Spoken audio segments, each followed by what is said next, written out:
있습니다. 바울이 고린도 교회 편지를 쓸 때 이런 표현을 씁니다. 참 나에게는 눌림이 있다. 고린도 교회 두 번째 편지를 쓸 때에 눌림이 있다 이겁니다.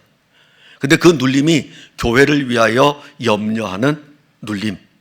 그럼 바울은 이 고린도 교회 편지를 쓸 때에는 왜 골로새서를 읽고 목사님답지 않게 왜 고린도 교회 이야기를 하세요? 이제 곧 들어갑니다. 자, 왜 그러냐면은 고린도 교회에 대해서 이 눌림이 있었던 것은 고린도 교회뿐만이 아니라 지금 교회들마다 여러 일들이 계속 끊임없이 바울에게 이야기가 들어오는 것입니다.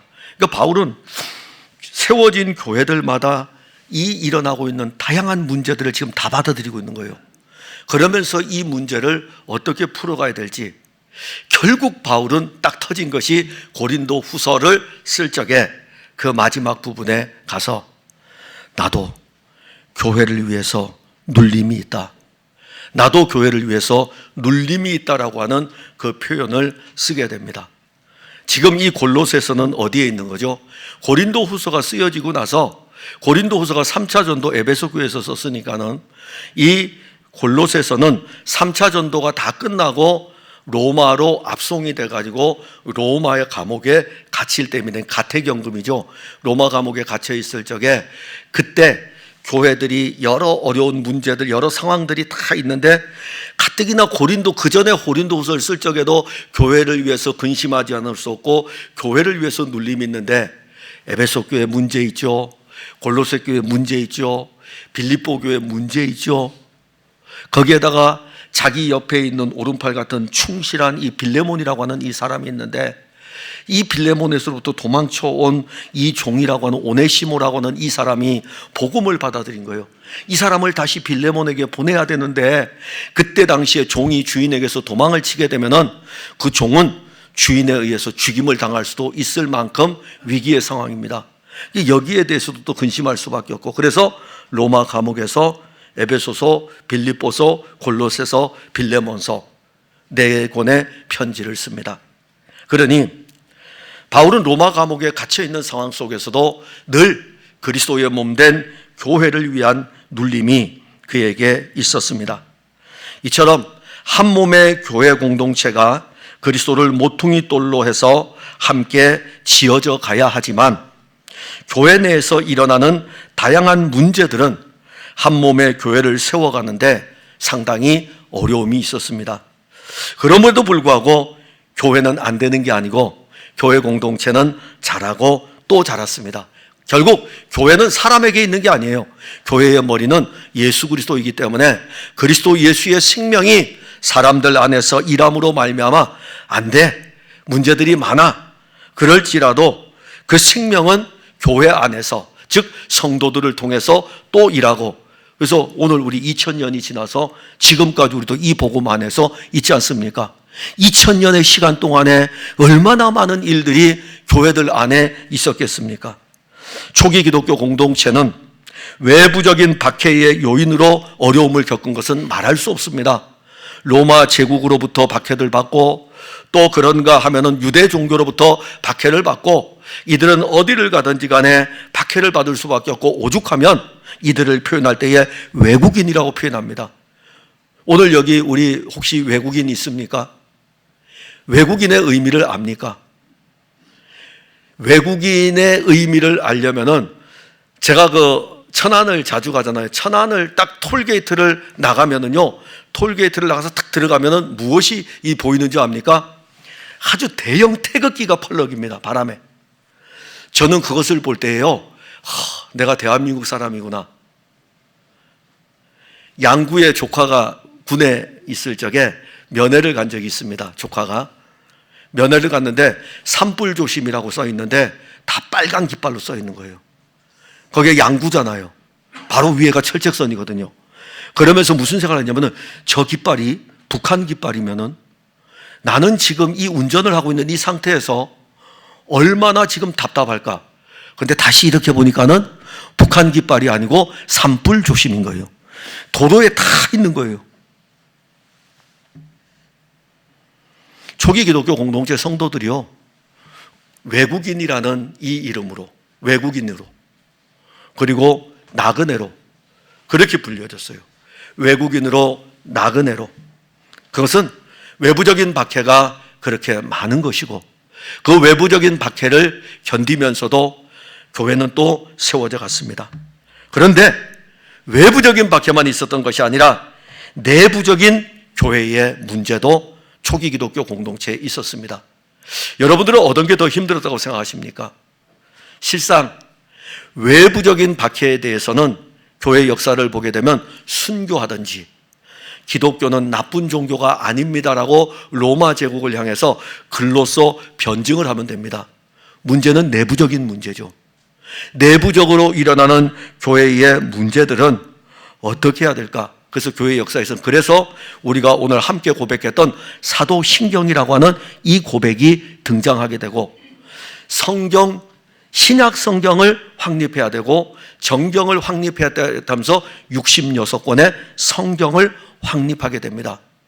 왜냐하면 내부적으로 교회를 단속해야 되기 때문에. 왜냐하면 생명의 이 그리스도가 교회 안에서 든든히 서가고 이단의 영향으로부터 교회를 보호하기 위해 가지고 내부적인 이 문제를 심각하게 고민하지 않을 수 없었던 것이 1세기와 2세기의 교회였던 것입니다. 그런데 지금 이 우리가 보는 이 1세기의 이 교회의 문제, 특히 골로새 교회에 보내는 편지에 보게 되면 외부적인 문제가 아니라 내부적인 문제가 돌출되고 있었습니다.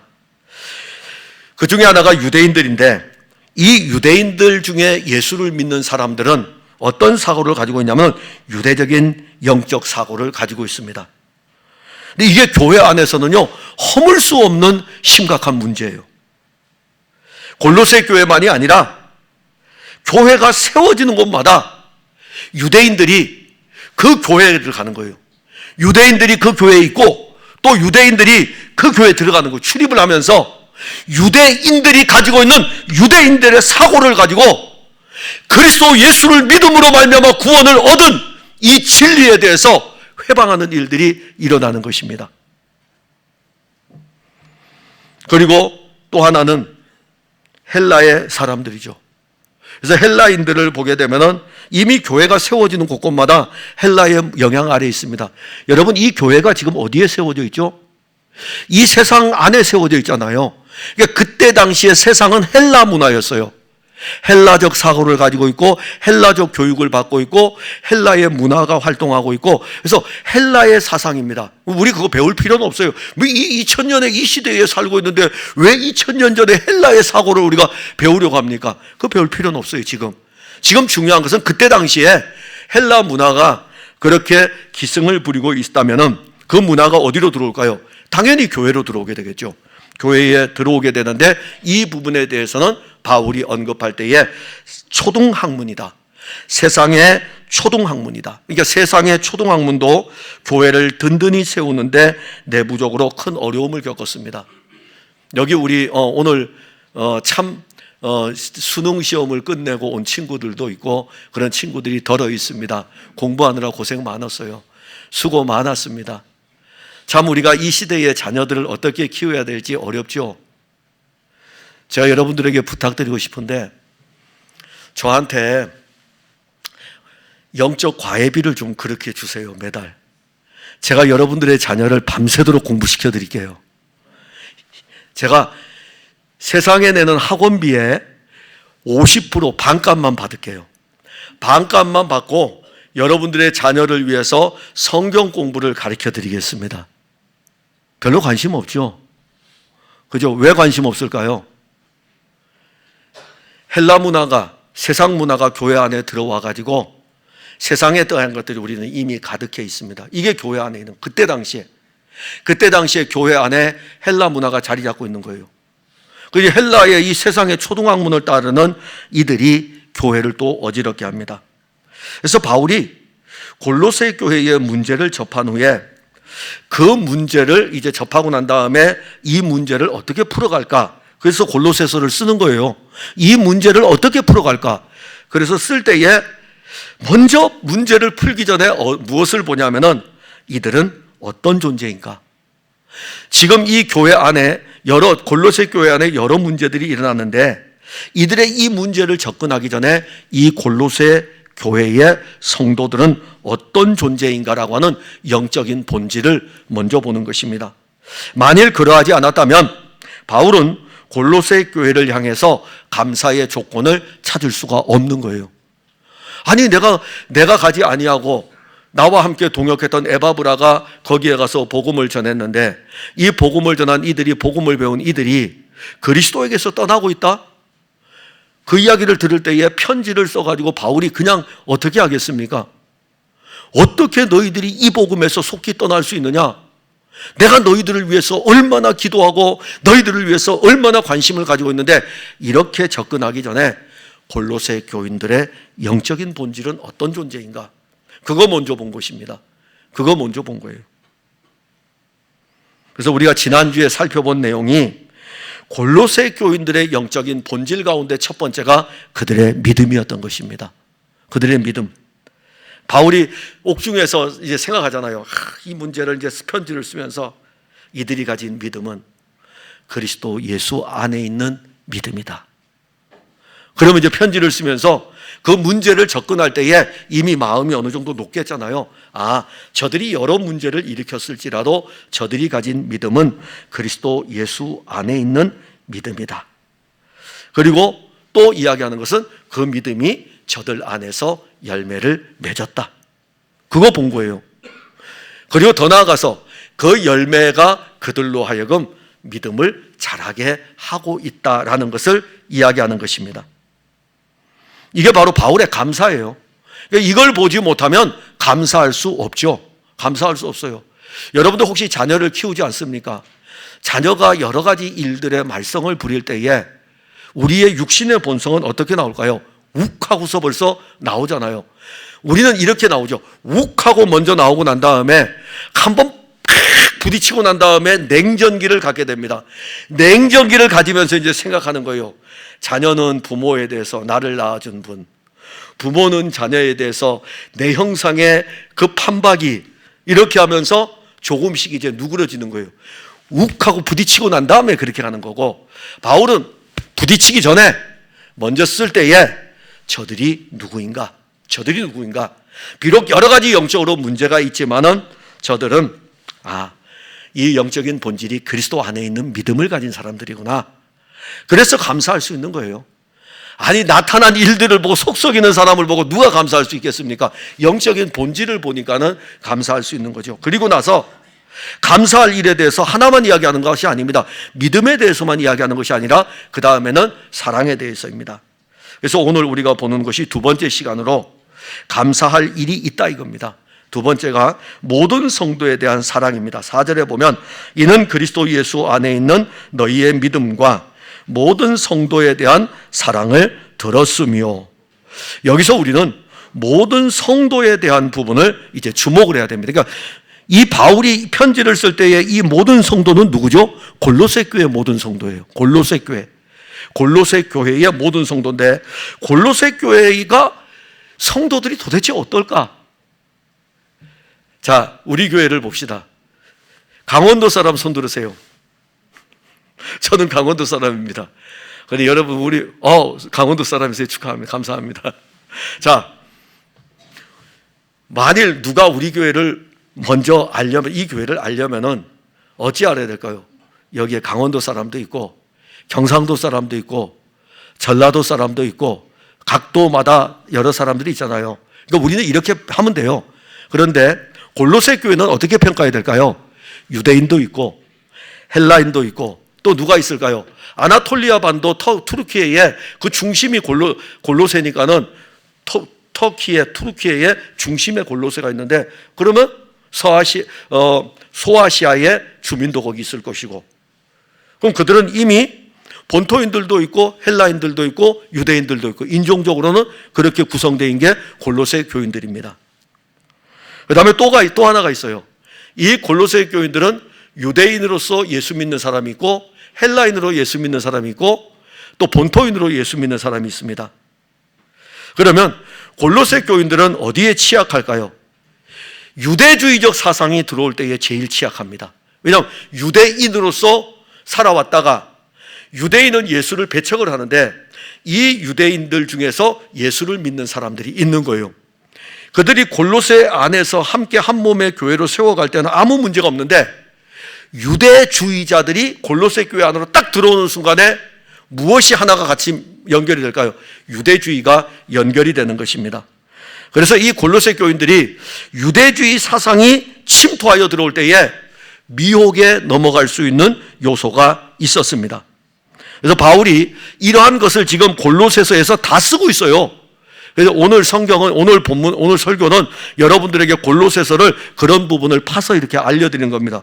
자, 바울이 유대인들의 유대 사상이 들어와 가지고 교회를 어지럽히고 있을 때에 그 이야기를 들었을 때 편지를 쓰면서 골로새서 2장 11절에 보면 또 그 안에서 손으로 하지 아니한 할례를 받았으니 육의 몸을 벗는 것이요 그리스도의 할례니라. 제가 여러분들에게 할례에 대해서 이야기하면 알겠습니까? 몰라요. 근데 유대인은 할례가 기본이에요. 할례가 기본입니다. 유대인으로서는 할례를 받아야 됩니다. 할례를 받지 않으면 유대인들 사고 우리는 아브라함의 자손이 아니라 이겁니다. 여러분 세례 알죠? 지금 세례 문제가 아니라 할례 문제예요. 할례는 남자의 생식기를 자르는 것이거든요. 표피를 제거하는 것인데 이게 잘못하면 죽거든요. 당시에 의료시술이 발달되지 않았기 때문에 하나님은 내 백성이 되려면 할례를 받아야 된다 그랬어요. 할례를 받아야 된다. 그러면 유대인들은 자기들이 하나님의 자녀라는 것은 아브라함의 자손이라는 것을 알릴 수 있는 징표가 할례예요. 바울이 편지를 지금 씁니다. 골로새 교회 2장에서 이제 언급해요. 그 안에서 손으로 하지 아니한 할례를 받았으니 누가 이해하기 쉬울까요? 유대인들은 알죠. 유대 교인들 중에 유대인들은 알아요. 유대인들은 할례 문제네? 그런데 그 할례를 이렇게 이야기했어요. 육의 몸을 벗는 것이 아니다. 너희들은 지금까지 이 할례를 너희들의 육의 몸을 벗는 것으로 했는데 그게 아니고 그리스도의 할례다. 이 말씀을 하는 겁니다. 그리고 골로새서 2장 16절에 할례뿐이 아니라 더 나아가서 그러므로 먹고 마시는 것과, 자 여기 먹고 마시는 것은 뭡니까? 부정한 것과 정한 것. 이방인들에게는 그거 없습니다. 이방인들에게도 무엇이 부정하고 무엇이 정하고 무엇이 깨끗하고 무엇이 더럽고 없어요. 근데 유대인들은 정한 것과 부정한 것이 있다고. 심지어 하나님께 드리는 것들도 부정한 것이 있고 정한 것이 있고, 부정한 것은 드릴 수가 없는 것입니다. 그런데 먹고 마시는 이 문제는 유대인들에게는, 그래서 먹고 마시는 것에 대해서 부정한 것에 대해서는 안 먹는 거예요. 2장 16절에 그러므로 먹고 마시는 것과, 유대인들은 알아요. 또 하나 뭐 있죠? 절기. 우리가 지난주에 절기 지켰죠. 추수감사절, 수장절, 절기. 헬라인들이 절기를 지킬까요? 헬라인들은 안 지켜요. 유대인들이 지키는 겁니다. 절기. 초하루, 월삭입니다. 안식일, 안식년, 월삭. 안식일, 월삭, 안식년. 그 다음에 희년. 여호와 하나님이 제정하신 날이에요. 그래서 초하루와 안식일을 이유로 누구든지 너희를 비판하지 못하게 하라. 즉 다시 말한다면 골로새 교회 안에 침투하여 들어오는 유대인들이 뭐라 그러냐면은 예수 믿고 구원받은 유대인들을 향해 가지고 이렇게 이야기하는 거예요. 야, 절기를 지켜야지. 야, 안식일, 월삭은 왜 안 지켜? 너 왜 부정한 거 먹고 있어? 그러면 예수를 믿음으로 말미암아 구원을 얻었는데 이 문제를 가지고 단순하게 종교적인 문제로 접근한 것이 아니라 구원에 관한 문제로 접근을 하고 있는 것입니다. 골로새서 2장 18절에 가게 되면 더 나아갑니다. 아무도 꾸며낸 겸손과 천사 숭배를 이유로 너희를 정죄하지 못하게 하라. 꾸며낸 겸손은 뭐예요? 아주 겉으로는 거룩한 척하면서 율법의 말씀을 자기는 다 지키는 것처럼 하고 있는 그 겸손. 그런가 하면은 천사를 숭배하는 것. 이건 유대인들이 가지고 있는 천사 숭배 사상입니다. 이 부분에 대해서 육신의 생각을 따라 하는 것이 아니냐라고 말씀합니다. 그러면 우리가 유대주의가 지금 골로새 교회 안에 침투하고 있다는 것을 알 수 있습니다. 할례와 부정한 거, 정한 거, 먹고 마시는 문제, 절기, 월삭, 안식일에 대한 문제뿐만이 아니라 천사 숭배와 같은 유대주의에서 나온 사상들이 교회를 어지럽힙니다. 이 사상들이 당시에 교회 안으로 스며들어왔습니다. 어디 그뿐만이 아닙니다. 또 나옵니다. 골로새 교인들은요, 그 안으로, 교회 안으로 무엇이 들어왔냐면 헬라 철학이 들어왔습니다. 이에 대해서 바울은 분명한 어조로 골로새 교인들에게 증거합니다. 골로새서 2장 8절에 누가 철학과 헛된 속임수로 너희를 잡을까 주의하라. 이것은 사람의 전통과 세상의 초등학문을 따르며 그리스도를 따름이 아니니라. 그러니까 오늘날 교회 안에 들어오는 것들이 무엇이냐면은, 야, 예수 믿어야 구원받냐? 교회 다니면서 왜 예수님 이야기만 해? 예수님 아닌 다른 것은 없어? 세상을 보라 이겁니다. 예수 이름 믿음으로 말미암아 세상 살아갈 수 있을 것 같아? 어떻게 생각하십니까? 여러분들 예수 이름 믿음으로 세상 살아갈 수 있다고 생각합니까? 없다고 생각합니까? 목사님, 예수님 이름도 믿고 우리가 세상에 사니까 세상도 우리가 무시할 수 없잖아요. 그렇게 우리가 타협을 짓겠죠. 골로새 교회도 그때 그랬어요. 근데 이거는 삶의 문제가 아닙니다.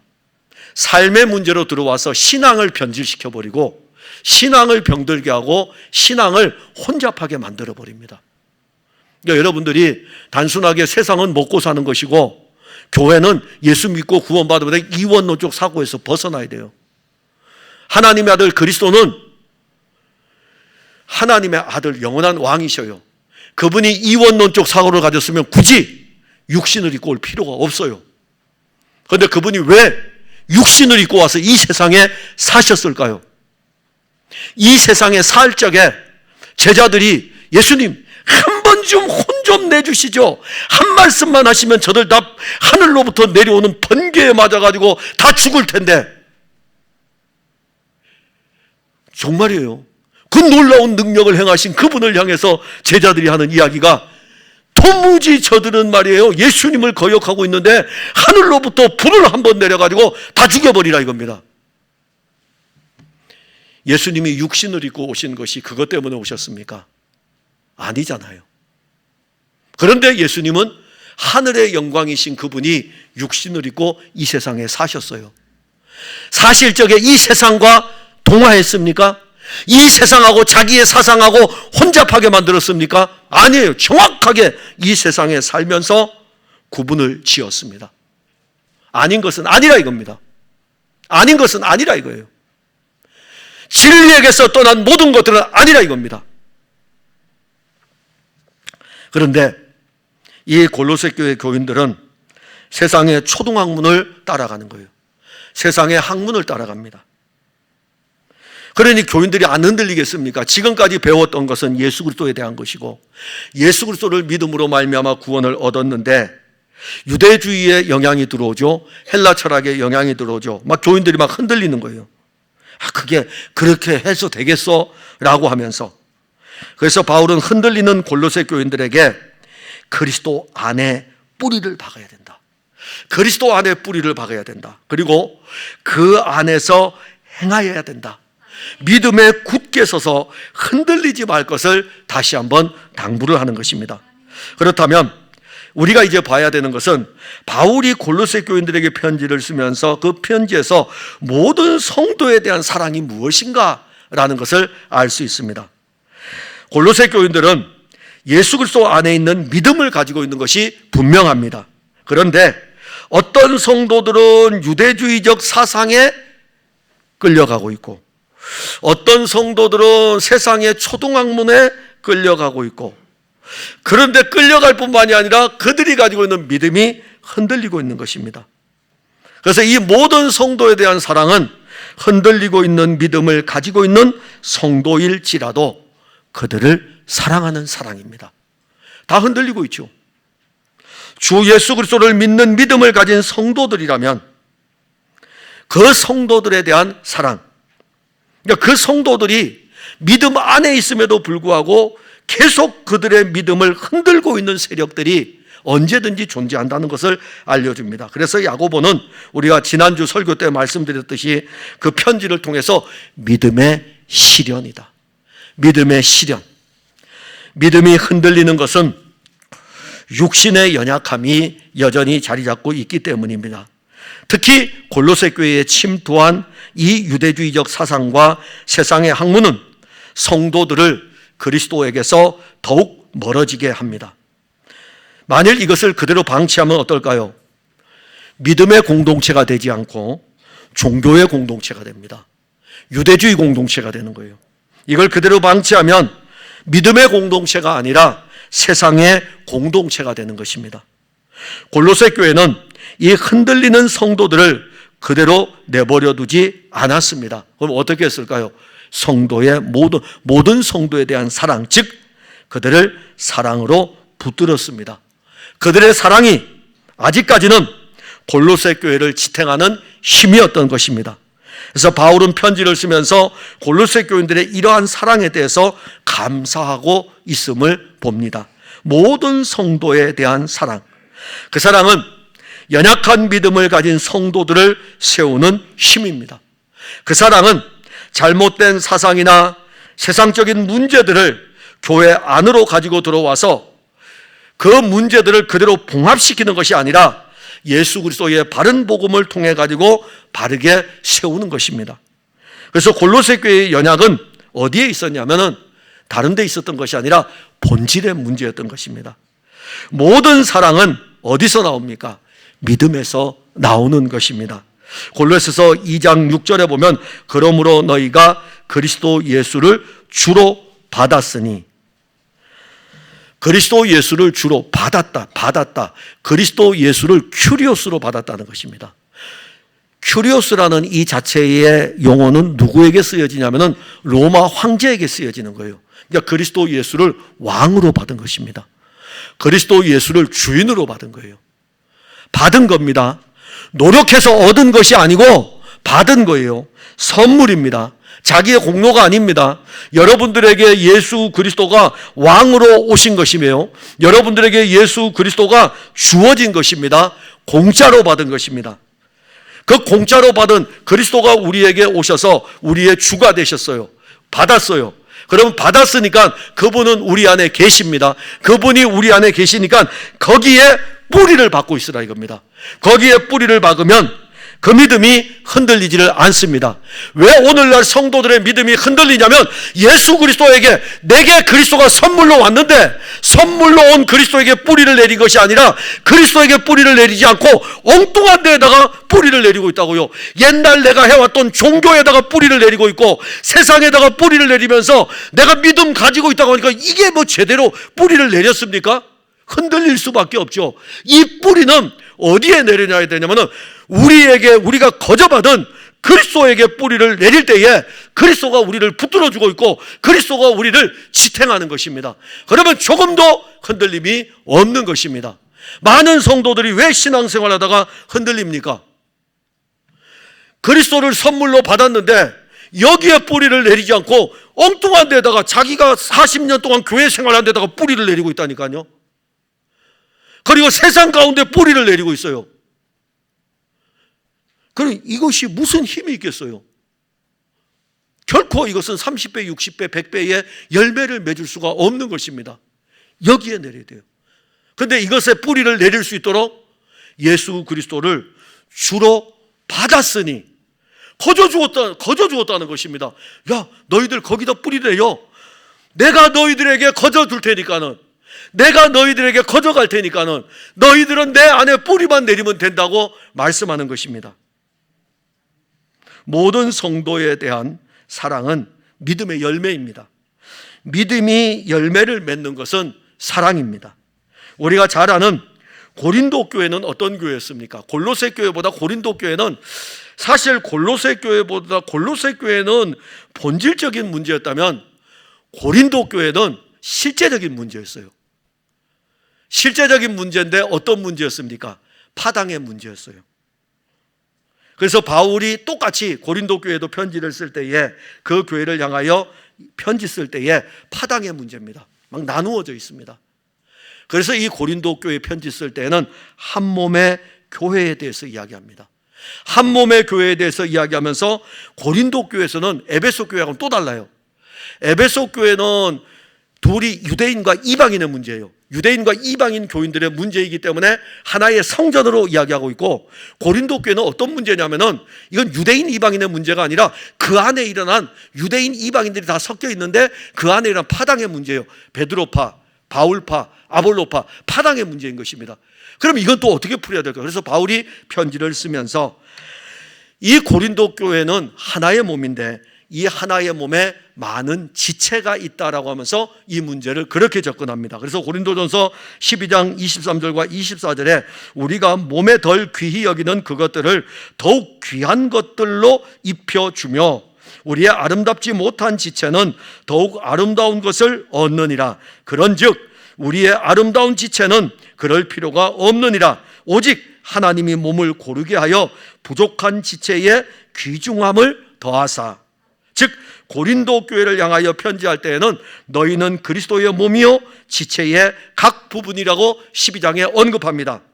자, 12장에서 한 몸의 교회이면서 모든 성도들을 한 몸의 지체라고 언급해서 이 교회는 결코 파당을 형성할 수 없다라는 것을 언급하는 거예요. 그 12장에서 그렇게 언급하고 난 다음에 그 다음에 뭘까요? 13장이 뭘까요? 사랑이잖아요. 그 다음에 나오는 게 사랑이에요. 초기의 기독교 공동체에 성경은 장절 구분이 없었습니다. 지금은 12장 읽고 나면 13장이 별도로 떨어져 있는 것 같죠? 원래 성경은 장절 구분이 없는 거예요. 하나의 통으로 돼 있다고요. 통으로 돼 있으니까 그러면 읽어보세요. 장절 다 빼고 읽어보세요.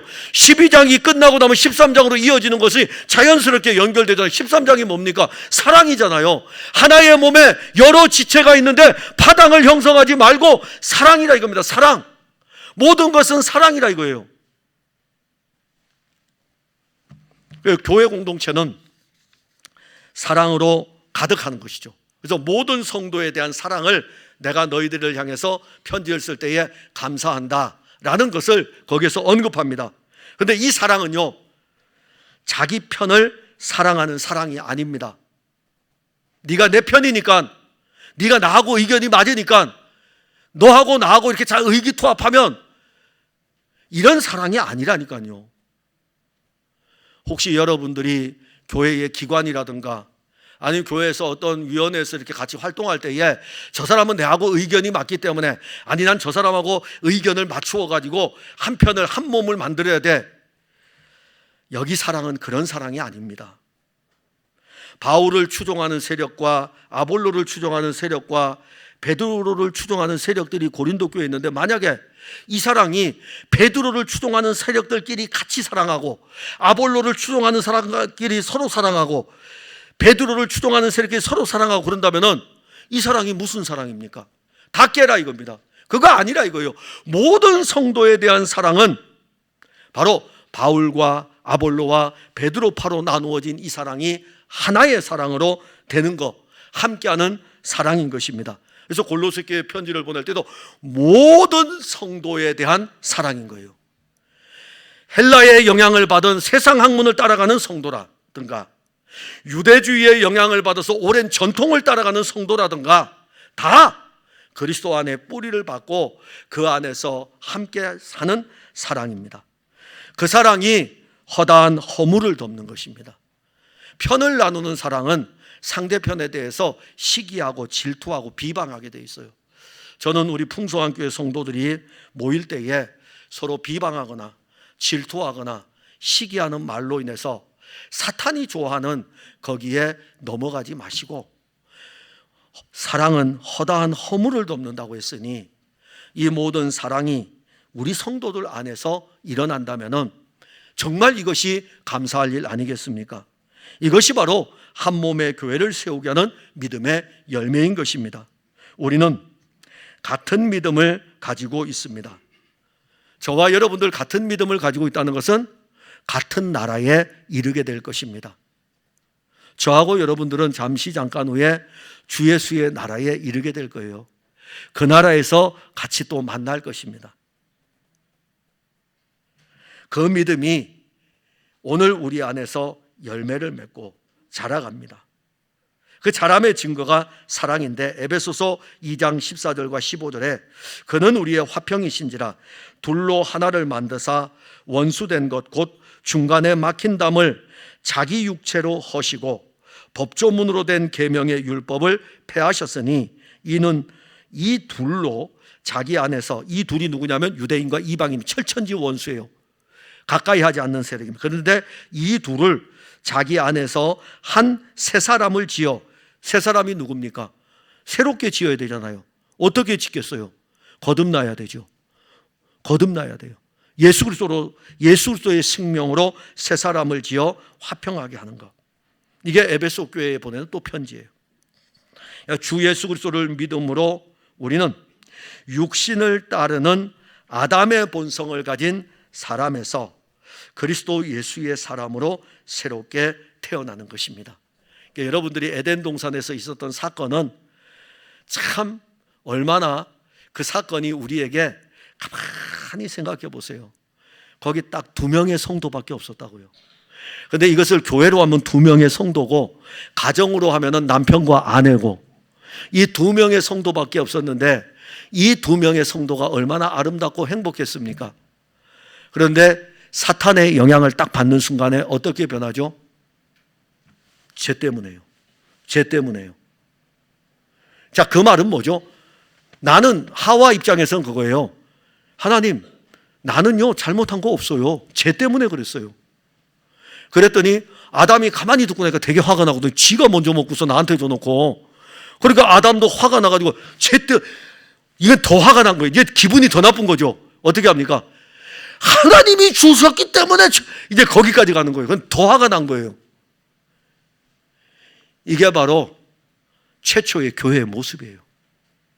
그래서 사람은 누구든지 악한 영의 영향을 받게 되면 나는 온전하고 저 사람이 잘못된 거예요.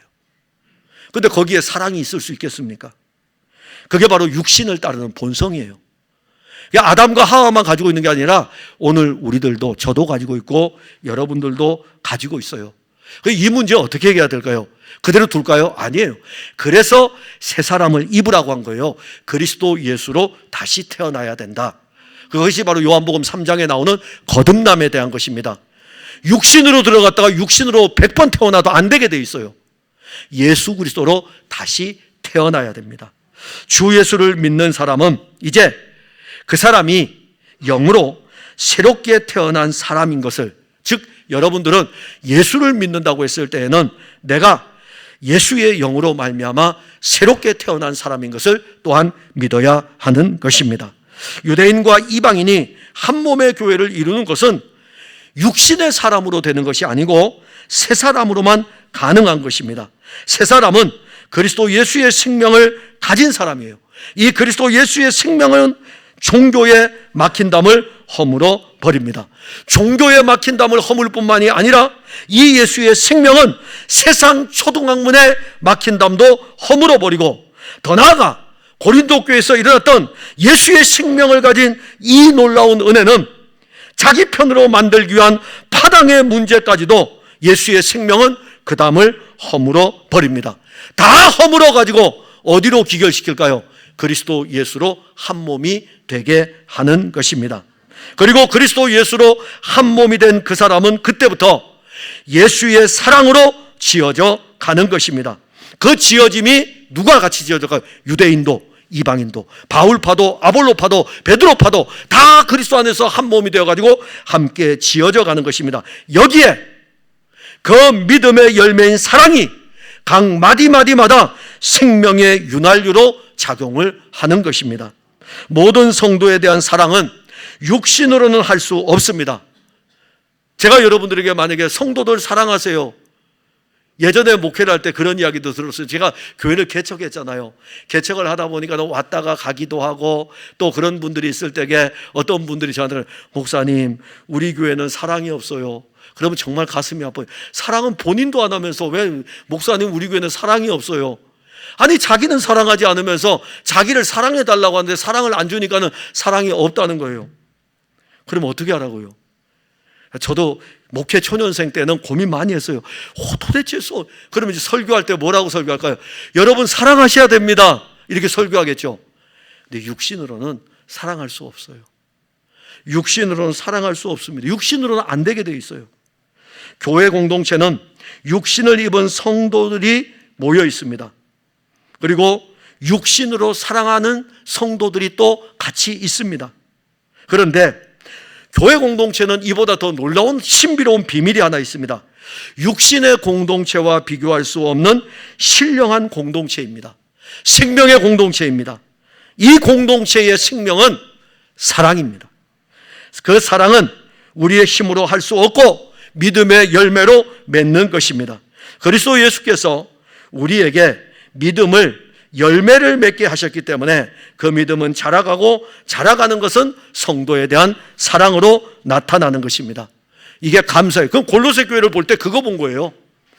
안에 일어나는 문제를 본 것이 아니라 그걸 먼저 본 것입니다. 또 하나는 하늘에 쌓아둔 소망입니다. 5절에 보면 너희를 위하여 하늘에 쌓아둔 소망으로 말미암음이니. 자, 소망은요 막연히 기대하는 것이 아닙니다. 내가 교회 다니까 나 소망이 있어. 이 몸의 소망 무언가 우리 주 예수뿐일세. 얼마나 멋진 찬송입니까? 우리 주 예수밖에 없다. 이 몸의 소망은 우리 주 예수. 그런데 오늘날 교회를 다니는 성도들에게 물어봅니다. 소망이 있다고 이야기해요.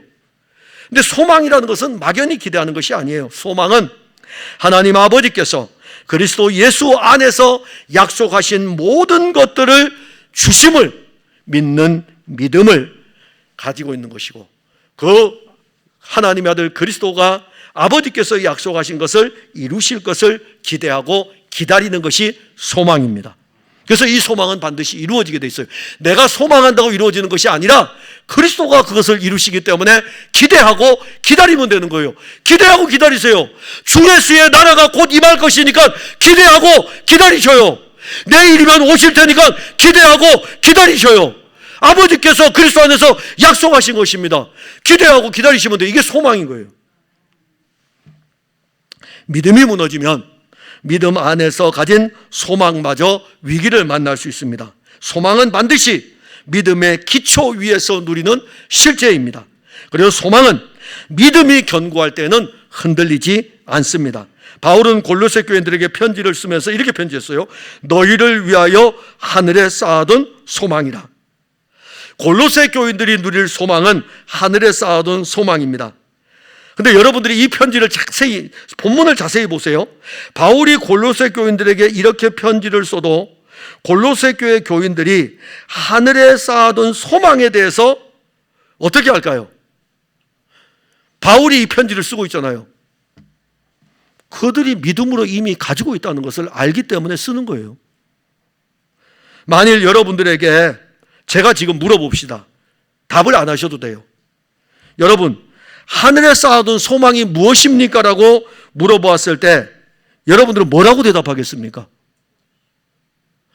풍성한 교회 성도 여러분, 여러분들을 위해서 하늘에 쌓아둔 소망이 있습니다. 그래서 제가 이제 물어봐요. 하늘에 쌓아둔 소망을 제가 말씀했는데 하늘에 쌓아둔 소망이 무엇입니까? 제가 물었어요. 이제 뭐라고 대답하시겠습니까? 아마도 지금 여러분들 머릿속에 막 굴러갈 거예요. 하늘에 쌓아둔 소망이 뭐지? 하늘에 쌓아둔 소망이 뭐지? 이게 설교 시간이라 다행이지 성경 공부 시간 같았으면 나한테 질문했을 텐데 충분히 움직일 수 있다고요. 만일 우리가 이성으로 알 수 있는 소망이라면 그건 땅에 관한 소망이에요. 우리 이성으로 알 수 있는 소망이라면 그건 땅에 관한 소망입니다. 제가 여러분들에게 이 땅에서 소망이 무엇입니까? 라고 묻는다면 여러분들은 이 세상을 살아가면서 바라고 기대하는 것들을 저한테 이야기할 것입니다. 연세 드신 분들은 목사님 제가 나이가 이렇게 들었는데 소망이 무엇이 있겠습니까? 그저 이 땅에서 건강하게 사는 것이 제 소망입니다. 이렇게 이야기할 거 아니에요. 자녀를 둔 자녀들 부모들은 뭐라고 이야기할까? 공부를 하고 있다면 목사님 제 소망이 무엇이겠습니까? 내 자녀가 이 땅에서 공부 잘해가지고 좋은 직장 들어가서 좋은 자녀 짝들을 만나가지고 가정을 이루는 것 아니겠습니까? 이렇게 할 거 아닙니까? 그 땅에 관한 소망이라 여러분들에게서 충분히 이야기가 나올 수 있다 이겁니다. 그런데 우리에게 예수 그리스도 안에 있는 믿음을 주신 것은 땅에 있는 소망을 위함이 아니고 하늘에 있는 소망이라 이겁니다. 바울은 골로새 교인들에게 하늘에 쌓아둔 소망으로 인하여 감사했어요. 비록 골로새 교인들이 여러 문제를 일으키고 있지만 그들은 하늘에 쌓아둔 소망을 가진 사람들입니다. 그러면 바울이 골로새 교인들에게 편지를 쓸 때에 하늘에 쌓아둔 소망에 대해서 그냥 여러분들 카톡 보내죠. 문자 보내기도 하죠. 문자를 썼다가 지웠다 할 적이 있어요. 아주 가까운 사람은 어떤 문자를 보내도 상관이 없어요. 제가 병원에 입원했을 때 우리 동기들이 어떻게 알았어요?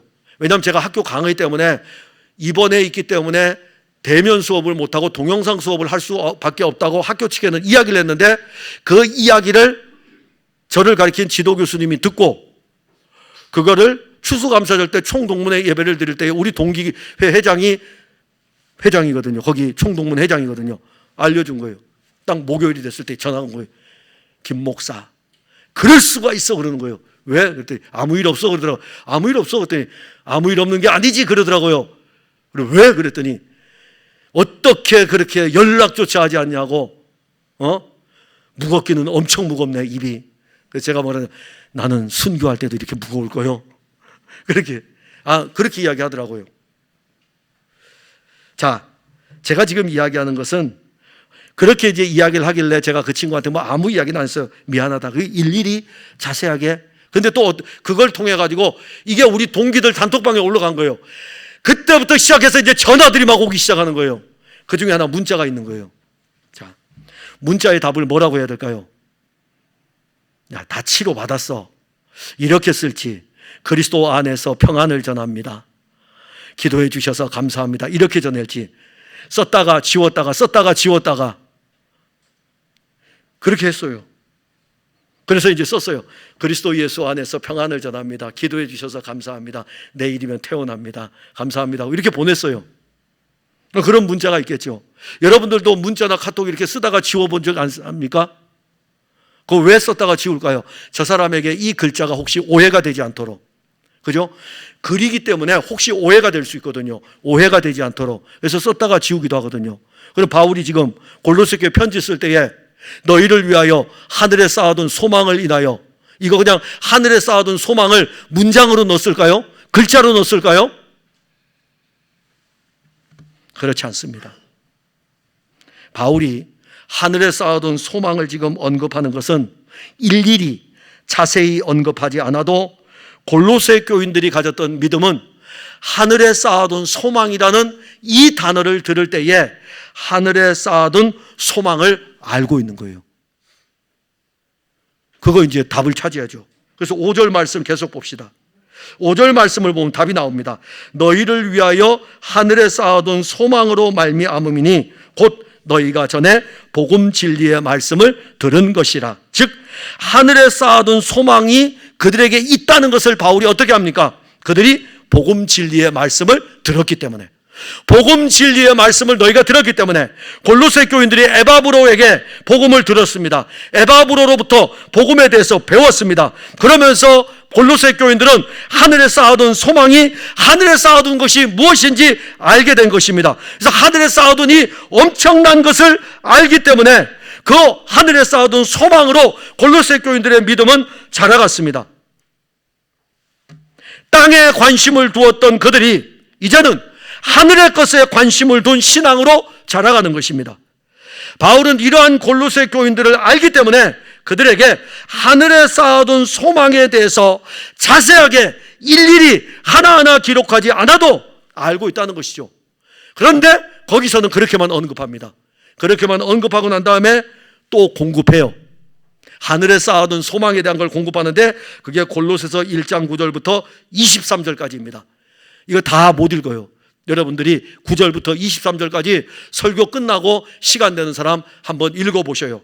거기에 무엇이 나오냐면 하늘에 쌓아둔 소망이 하나님의 아들 그리스도로 말미암아 우리에게 주어진 놀라운 선물이 골로새서 1장 9절부터 23절까지 복음의 진리신 그리스도가 자세하게 언급이 됩니다. 그리고 바울은 이 골로새 교인들에게 골로새 2장 2절 3절에 이는 그들로 마음의 위안을 받고 사랑 안에서 연합하여 확실한 이해의 모든 풍성과 하나님의 비밀인 그리스도를 깨닫게 하려 함이니 그 안에는 지혜와 지식의 모든 보화가 감추어져 있느니라. 즉 그리스도 예수에 대한 말씀을 들으면 들을수록 참으로 놀라운 것은 하늘에 쌓아둔 소망이 더욱 커지는 것입니다. 예수에 대해서 들으면 들을수록, 알면 알수록 하늘에 쌓아둔 소망이 얼마나 풍성한가를 더 알고 싶어지게 되고 그 풍성이 더 커지는 것입니다. 예수 그리스도께서 이루신 일들과 예수 그리스도께서 주시는 이 모든 좋은 것들이 땅에 사는 여러분들에게는 육신이라는 동굴에 갇혀 있어가지고 하늘의 엄청난 것들을 받아들이지를 못합니다. 다 주었는데 육신의 동굴에 갇혀가지고 보지를 못하는 거예요. 지금 여러분들이 주 예수 그리스도를 믿음으로 받은 것들이 말로 할 수 없지만 또 엄청나다는 것을 알고 있지만 우리가 육신의 동굴에 갇혀가지고 제대로 못 보는 거예요. 우리는 예수님을 이렇게 부릅니다. 예수님은 우리의 신부이십니다. 여러분들 다 고백하죠. 그런데 우리는 그분으로 인해서 하나님의 자녀가 되었습니다. 하나님의 자녀입니다. 근데 아들로 부르는가 하면은 예수님은 우리를 이렇게 불렀어요. 내 친구라. 내 친구라고 불렀어요. 그런데 내 친구로 부르다가 어떤 때는 또 종이라고 또 불렀어요. 종이라고 부르다가 또 어떻게 합니까? 하늘의 상속자라고 부릅니다. 그런데 우리는 육신을 입고 육신의 동굴에 갇혀 있습니다. 육신의 동굴에 갇혀 있으니까는 신부로서 신랑이신 그리스도를 누리지 못하고 아들로서 영원한 왕이신 그리스도를 누리지 못하고 친구이신 그리스도를 누리지 못하고 종으로서 그리스도를 누리지 못하고 영원한 상속자의 그 은혜를 누리지 못하는 것은 육신의 동굴에 갇혀 있기 때문입니다. 육신은 하늘보다는 땅의 것에 관심을 둡니다. 그러다 보니까 육신의 동굴 안에 갇힌 많은 그리스도인들이 예수를 믿으면서도 땅의 것에 집착을 하는 것입니다. 바울은 하늘에 쌓아둔 소망을 가진 골로새 교인들이 육신을 따라 살려고 하는 영적 경향성을 보면서 이렇게 이제 말씀합니다. 결론으로 이제 갑니다. 그러므로 너희가 그리스도와 함께 다시 살리심을 받았으면 위의 것을 찾으라. 거기는 그리스도께서 하나님 우편에 앉아 계시느니라. 위의 것을 생각하고 땅의 것을 생각하지 말라. 이는 너희가 죽었고 너희 생명이 그리스도와 함께 하나님 안에 감추어졌음이라. 우리 생명이신 그리스도께서 나타나실 그때에 너희도 그와 함께 영광 중에 나타나리라. 하늘에 쌓아둔 소망의 실제입니다. 우리가 세상에서 우겨쌈을 당하고 핍박을 받아 거꾸로 뜨림을 당하여도 넘어지지 않는 것은 우리 안에 보배이신 그리스도가 계시기 때문입니다. 그리스도께서는 우리에게 끊임없이 하늘에 쌓아둔 소망을 공급하고 있습니다. 그 말씀이 언제부터인지 우리에게 하늘에 쌓아둔 소망으로 계속 가득하게 합니다. 그러니까 오늘 여러분들이 설교를 들으셨죠. 그런데 여러분들 안에 하나가 또 쌓여졌어요. 평생을 사는 동안에 말씀을 들으면서 복음의 진리에 너희에게 하늘에 쌓아둔 소망이 있음은 복음의 진리의 말씀을 들음이라. 이 말씀을 들으면서 여러분들 안에 하늘에 쌓아둔 소망이 하나가 또 세워집니다. 사랑하는 성도 여러분, 우리는 땅의 것을 가지고 땅의 것으로 감사하는 신앙을 넘어 예수 그리스도가 이루신 일들이 우리에게 이루어진 것을 감사하는 것입니다. 예수 그리스도 안에 있는 우리의 믿음은 분명 감사의 제목입니다. 그 믿음으로 우리에게서 나타나는 사랑은 감사를 더욱 풍성하게 합니다. 감사는 이 땅에서의 차원을 넘습니다. 이 땅에서의 차원을 넘어 하늘로 향하게 되고 우리가 가진 하늘에 쌓아둔 소망은 감사의 최고의 절정인 것입니다.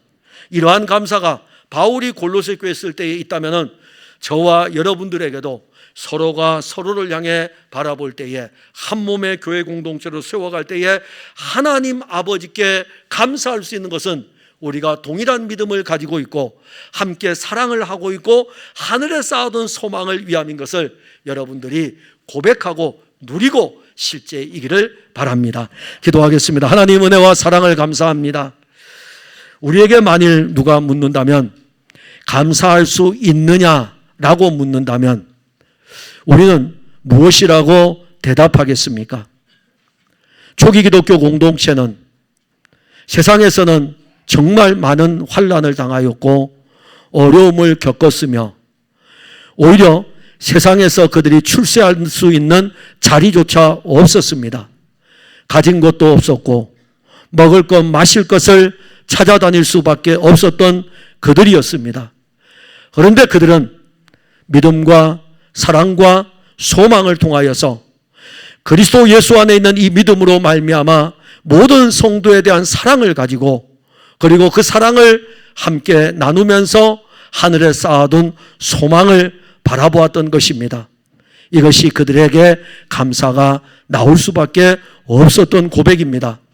오늘 풍성한 교회 사랑하는 모든 성도들이 감사할 때에 내게 일어나는 현실적인 일들, 그 감사도 필요하지만 그보다 더 뛰어넘어 신령한 것들로 인한 감사가 저들에게 넘치게 하시고 신령한 것들로 인한 감사가 저들에게 넘침으로 인하여서 저들에게서 열매 맺는 믿음은 더욱더 견고하게 하옵소서.